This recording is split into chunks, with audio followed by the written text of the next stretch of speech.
we are at this point, which I bet many people on this call appreciate, which is we are at that moment of a big wave of recognizing we are decarbonizing everything.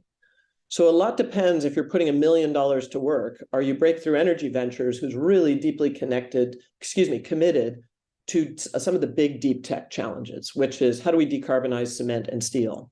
Those are sectors that most of us don't appreciate, have really significant emissions associated with them. And we haven't reinvented, we haven't stood back and said, what's the best way we can make steel today in 2023?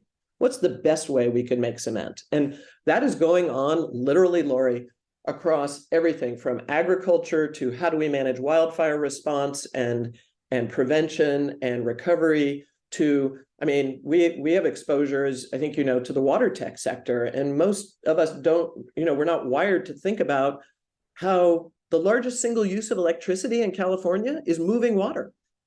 So rather than accepting that as a status quo, why don't we look at what are all the water services we're delivering and see if there is a better, easier, simpler way to deliver those water services with less energy embodied in that, less leakage in the system. And oh, by the way, when we have wastewater, there are a whole bunch of greenhouse gases associated with wastewater that most of us are not paying attention to at all.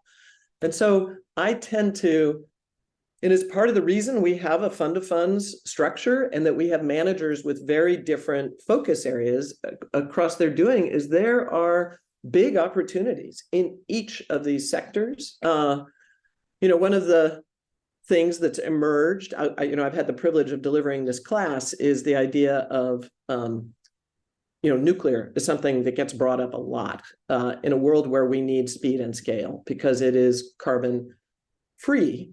And a lot of people say, well, what do you think about nuclear? And first of all, I say, well, you got to break it into 3 flavors. There's the legacy large-scale fission that we have, and we have more of those than any other country in the world. There's future new fission, which is small modular reactors, and then there's nuclear fusion. And nuclear fusion is a sleeper that most people don't know that it was always 30 years away, which it's been for 30 years. But the Nuclear Regulatory Commission just created a whole new department for fusion, very quietly. And there's about 50 companies in the United States that are venture-backed that are moving nicely along in the fusion space.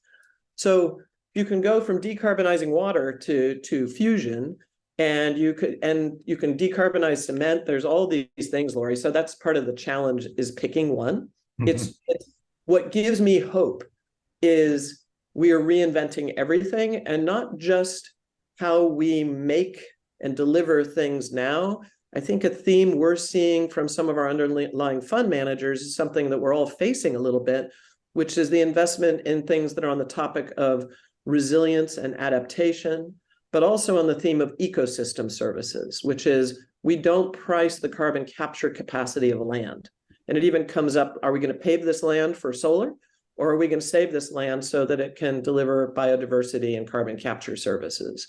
So that is an area of extraordinary innovation and importance that I would say is in some ways still much more nascent than the tech areas of, that we've touched on around renewables. And one area that is, Canary Media just had an article today about, we need a lot of transmission. And to build, people have made the joke that a lot of our transmission system in the United States is kind of like Route 66 compared to a major superhighway today. And so there's big billions of dollars of upgrades we need. And we have challenges in the interconnect queuing system in the United States to actually get all this wind and solar that's very economic and storage. How do we actually get the speed and scale that we want? We have a lot of congestion right now in our implementation processes. So that's an area that kind of is an unsexy area of innovation, which is how can we make that all flow better, is something we care about.